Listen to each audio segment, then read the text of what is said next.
Healing नहीं होगी वरना। सभी हाथ जोड़ लीजिए। लंबी गहरी सांस लेंगे और आराम से छोड़ेंगे।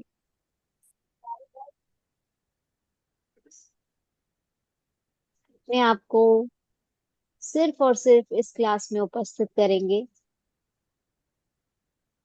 हर टेंशन से दूर, हर चीज से दूर, सिर्फ और सिर्फ इस क्लास में पूरी तरह से, तन से, मन से। लंबी गहरी सांस लीजिए। ओम भुवः स्वः तत्सवितुर्वरेण्यं भर्गो देवस्य धीमहि धियो यो नः प्रचोदयात्। ओ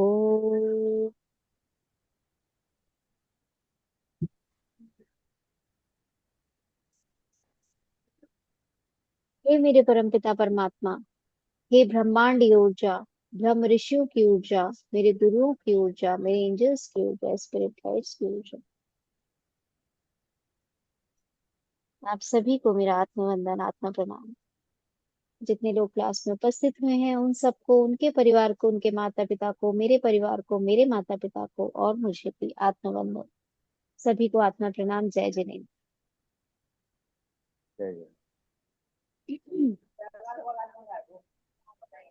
म्यूट कर लीजिए।